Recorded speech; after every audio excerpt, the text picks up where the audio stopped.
There was a moment in 1983 when Michael Jackson was already too big for the door, but the door still didn't want to open. That door was MTV. The strange thing is, Billie Jean didn't look like a fight at first. It looked cool, clean, quiet. A man moving through a city while every step turned into light. The video didn't shout for attention, it controlled attention, and that's why the story still matters. Because behind that calm image was a fight over who got seen. MTV had launched as a new kind of music television, but its early screen leaned heavily toward rock. Black artists were not getting the kind of regular rotation that matched their place in American music. That problem was visible enough that David Bowie asked about it on MTV itself. Then Michael Jackson brought them the video they couldn't explain away. CBS said the network resisted.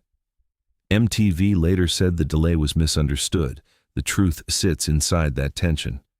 But the result is clear. The moment Billie Jean entered rotation, MTV didn't just add Michael Jackson. It admitted the future had arrived without waiting for permission. And if you want Michael Jackson's story told with care, not noise, hit like and subscribe before we open this tape all the way up. Because this isn't about turning a complicated moment into a simple fight. It's about looking at what the screen showed, what the business resisted, and what changed once Michael Jackson became impossible to keep outside the frame. Now, to understand why that mattered, we have to go back to MTV before Billie Jean ever reached its playlist. MTV was still young then. It had launched less than 2 years earlier, selling itself as the place where music finally had a face. Not just a record sleeve, not just a radio voice, a face, a style. A screen you could leave on for hours and feel like you were watching the future happen in real time. But the future MTV showed in those early years had a very specific shape. It leaned hard into rock. Guitar bands, new wave acts, white artists who fit the channel's idea of what its young audience wanted. And when black artists were missing from that picture, the explanation was usually dressed up as format, not rejection, not exclusion, format. That word matters because it sounds clean. It sounds like business. It sounds like programming logic. But for the artists left outside the rotation, it meant the same thing every night. You could have the song, you could have the audience, you could even have the momentum. But if the gatekeepers said you didn't fit the format, the screen stayed closed. And then came Michael Jackson with Billie Jean, a song that didn't ask to fit the format. It forced the format to explain itself. The problem wasn't hidden. That's what makes this part of the story so important. Before Billie Jean became the video everyone pointed to, MTV had already been asked the question out loud on its own screen. David Bowie sat across from MTV's Mark Goodman in 1983 and pressed him about why the channel wasn't showing more black artists. It was a calm moment, but it cut straight through the excuse. Because Bowie wasn't some outsider shouting from the edge of the business. He was one of the artists MTV could understand. He fit the channel. He had the look, the videos, the rock credibility, the audience, the whole package. So when he asked that question, it landed differently. He wasn't asking whether black music existed. He was asking why MTV's audience wasn't being allowed to see it. And Goodman's answer showed the problem better than any angry speech could have. The conversation turned toward format, radio habits, regional audiences, and what certain kids in certain places supposedly wanted to watch. But that was the whole trap. MTV wasn't just reflecting taste, it was shaping taste. Every hour it stayed narrow. It taught young viewers what belonged in the center and what stayed outside the frame. So when Michael Jackson arrived with Billie Jean, he wasn't entering a clean room. He was walking into a debate that had already started. And that changes how the video feels. Now the glowing sidewalk isn't just style. The dark street isn't just mood. The camera chasing Michael doesn't just look cool, it starts to feel like the perfect image for what was happening around him. A black artist moving through a space that wasn't built to open easily, step by step, light by light. And the closer Billie Jean got to MTV, the harder that old format excuse became to defend. By the time the Billie Jean video became the fight, the song had already started winning. That part matters. This wasn't a weak record being carried by a flashy clip. This wasn't a label trying to force a song the public didn't want. Billie Jean had its own heartbeat before the screen ever lit up. The bass line moved first, quiet, tight, unmistakable. Then Michael's voice came in, controlled and tense, like he was telling a story he didn't want anyone to twist. The single came out in January 1983 as the second release from Thriller. And almost right away, it didn't behave like an ordinary hit.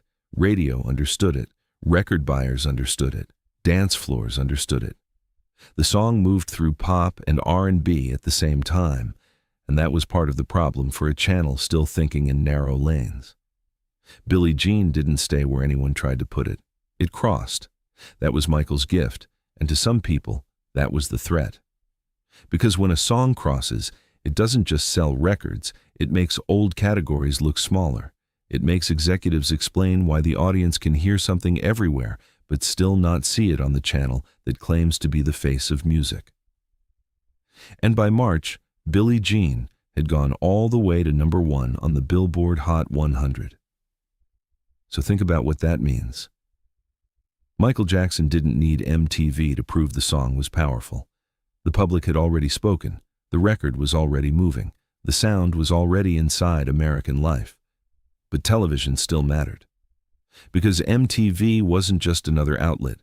MTV was becoming a mirror. A young viewer could turn it on and learn, hour by hour, who the culture was treating as central.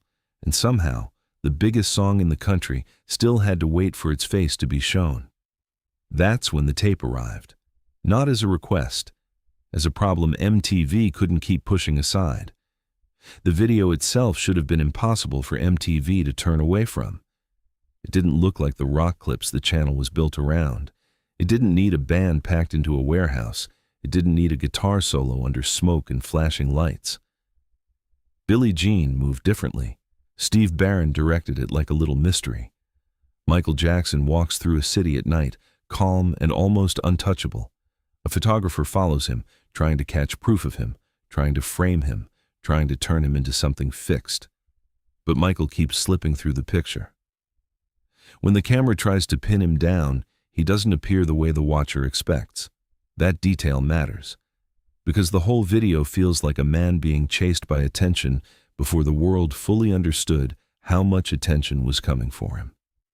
The sidewalk lights up under his feet, not the whole street, not the whole city, just the spaces he touches. One step, then another.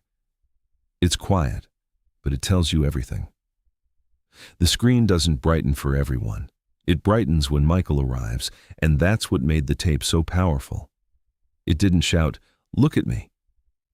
It made looking away feel impossible. There's no wasted movement. His face stays controlled. His body carries the groove without giving too much away. Even the clothes feel exact. The dark jacket, the pink shirt, the bow tie, the polished look that made him seem both familiar and unreachable. This wasn't just promotion for a single. It was Michael learning how to turn video into identity. Radio had already given people the sound of Billie Jean, but this tape gave them the image, the man alone at night, the glowing ground, the watcher behind him, the feeling that fame was already chasing him before the door had fully opened. And that's why MTV's hesitation sits so strangely in the story. Because once you see the video, the question gets sharper. What exactly were they waiting for?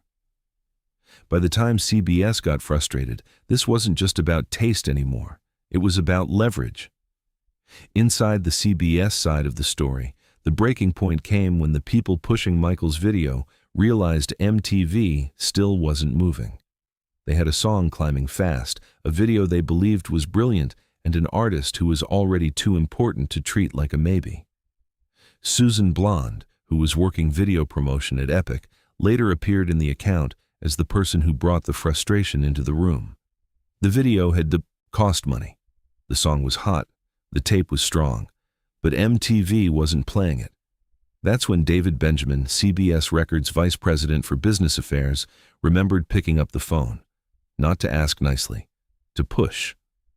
According to his recollection, he told MTV that CBS would invoke a contract clause and pull every CBS video from the channel if Billie Jean didn't get played. That's where the story changes shape. Because now the tape wasn't only art. It was no longer just Michael in the night, walking across squares of light. It had become pressure, business pressure, catalog pressure, industry pressure, the kind of pressure a young cable channel couldn't just shrug off. And Walter Yetnikoff, the president of CBS Records, was part of that same power structure. Whether the exact call happened the way CBS remembered it or not, the message was clear enough. Michael Jackson wasn't going to stay outside the screen quietly. But this is where the story gets complicated. MTV's side later pushed back.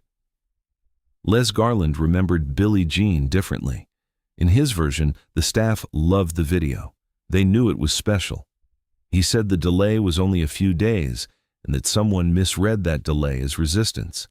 So now we have two stories. CBS remembered a door that had to be forced open. MTV remembered a door already opening. But the most important part is what both stories accidentally admit. There was a door. And in 1983, Michael Jackson was the artist standing in front of it. Then the screen opened. Not politely, not quietly, but in a way MTV couldn't take back. On March 10, 1983, Billie Jean premiered on MTV, and the channel suddenly had Michael Jackson inside the rotation. Not as a guest, not as a novelty, not as one quick exception they could bury at a strange hour and forget. The video kept coming back. That's what heavy rotation means. Repetition, presence.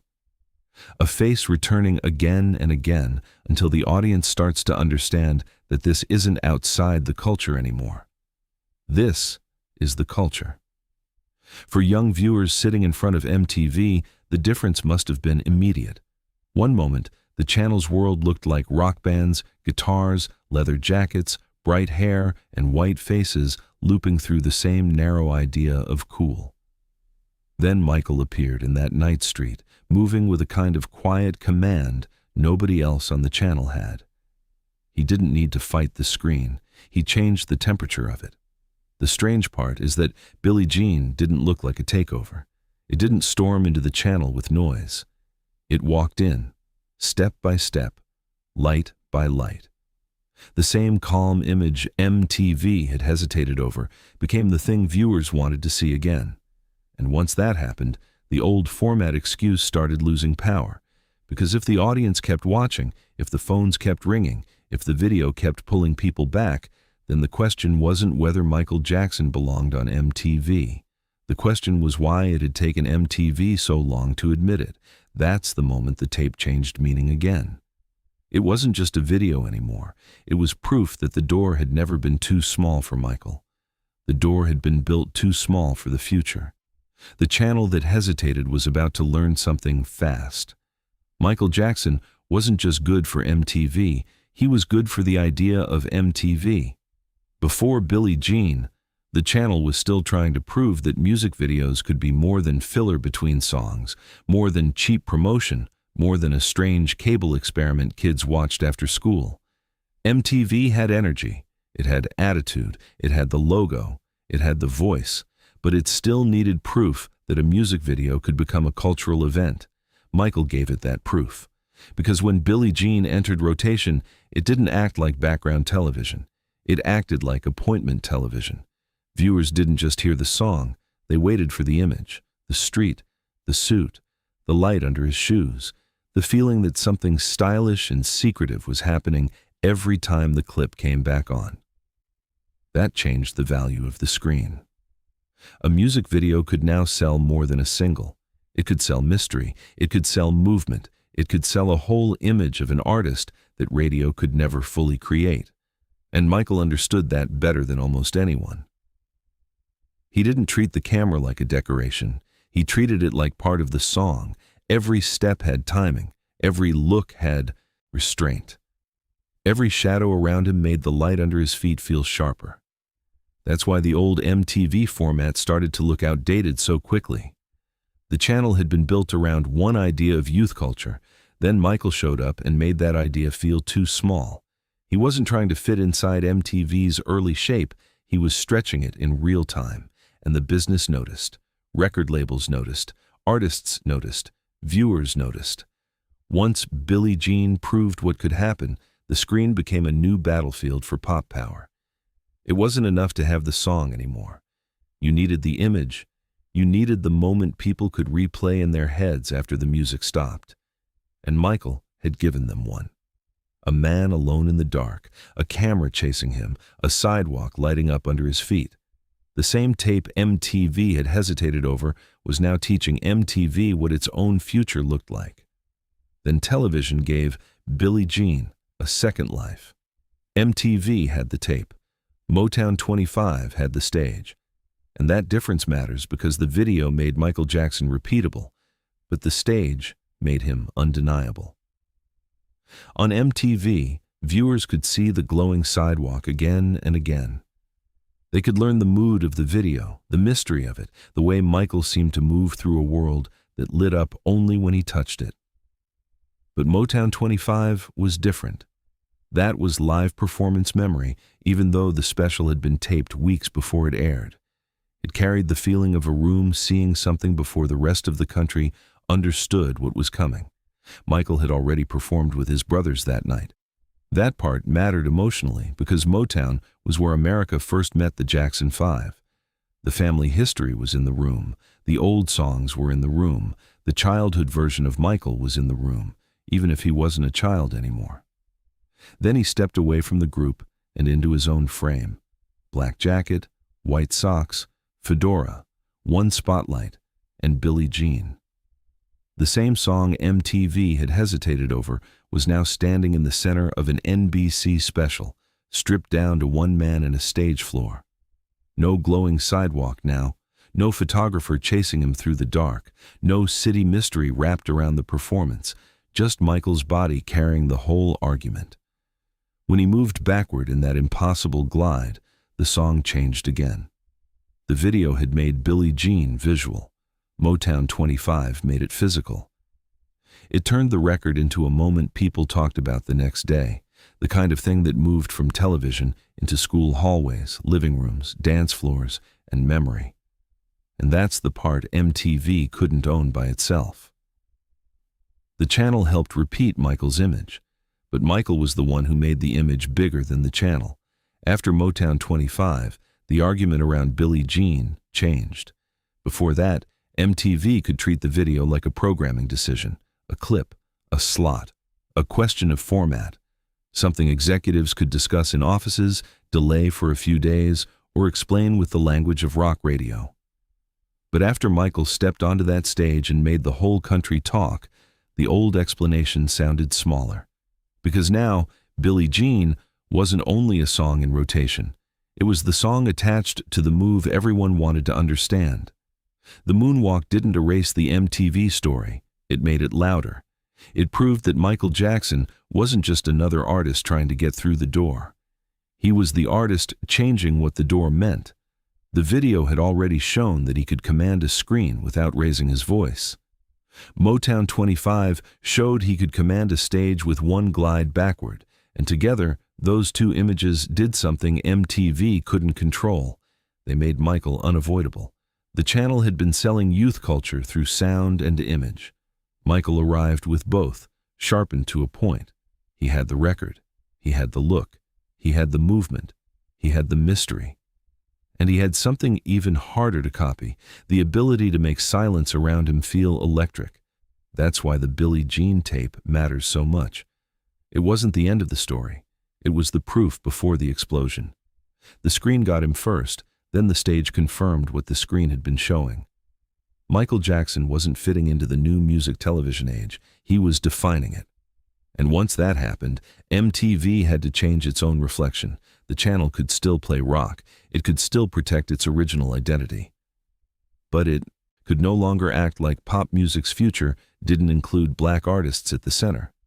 Not after the audience had watched Michael, copied Michael, talked about Michael, and waited for his videos to come back on. That's the turn people miss. MTV didn't simply give Michael Jackson a platform. Michael Jackson gave MTV a larger future.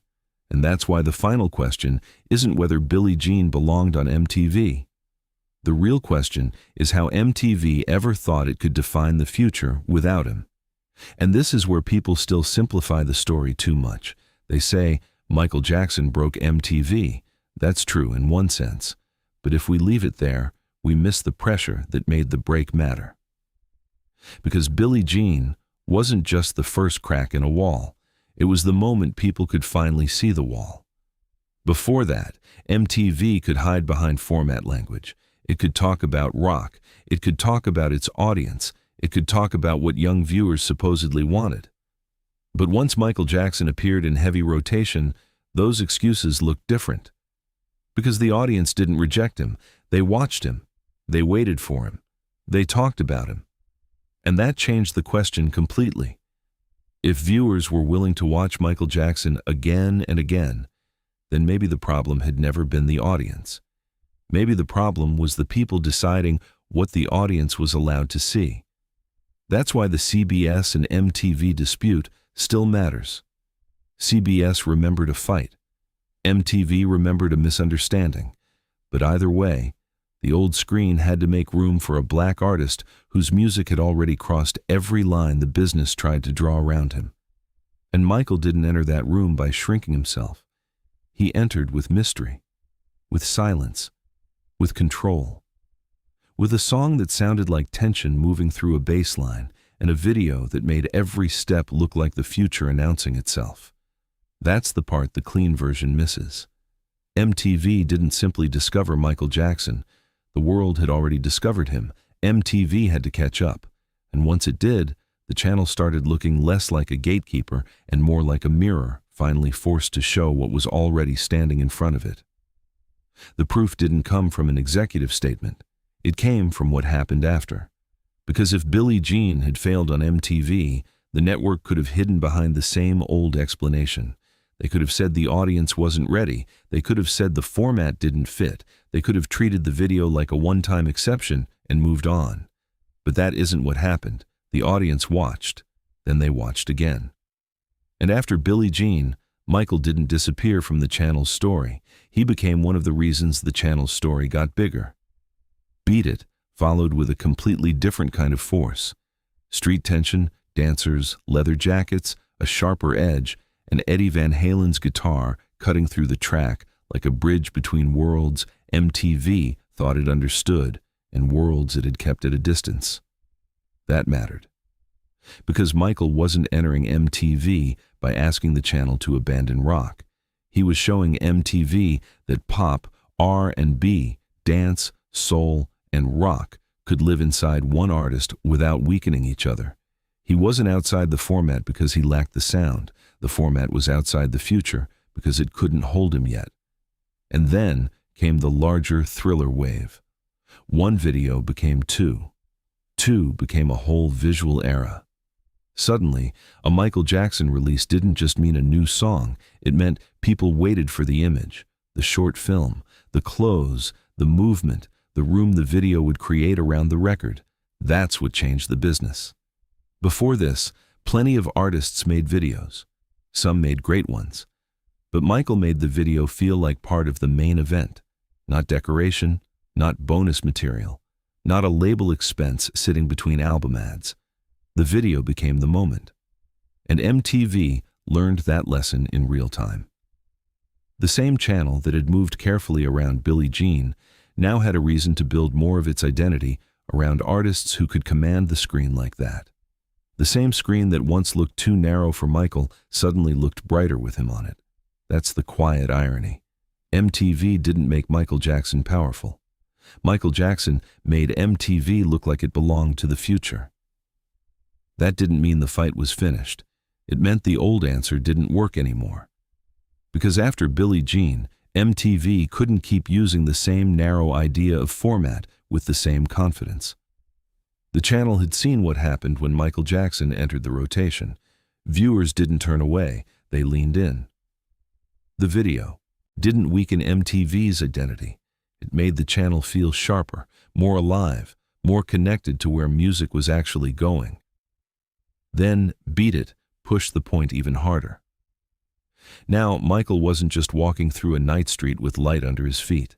He was stepping into a different visual world: leather jackets, street tension, dancers moving like a warning signal, and a rock guitar line cutting through a pop record in a way MTV already understood.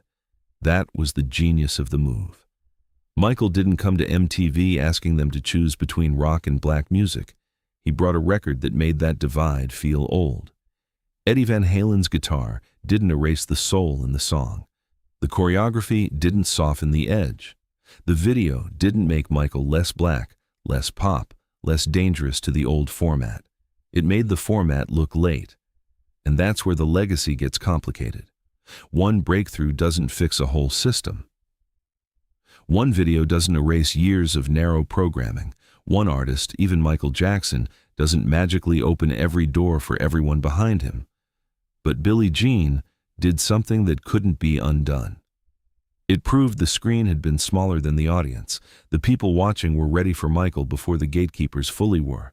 The culture was ready for that image before the channel admitted it. And once MTV saw the response, the business had to pay attention. Because this wasn't just a victory for one clip. It was a warning to every executive still treating black artists like a category instead of a center of pop power. The audience had already moved. The screen was catching up. So the legacy of Billie Jean can't be told as one clean victory lap. It's heavier than that. Because yes, Michael Jackson got on MTV. Yes, the video entered rotation. Yes, the channel changed after that. But the most honest version of the story has to hold two things at the same time. The breakthrough mattered. And the fact that it had to become a breakthrough tells you how narrow the room had been. That's the part that still stings. Michael didn't arrive with an unfinished record. He didn't arrive with a weak image. He didn't arrive asking people to take a chance on something the public had rejected.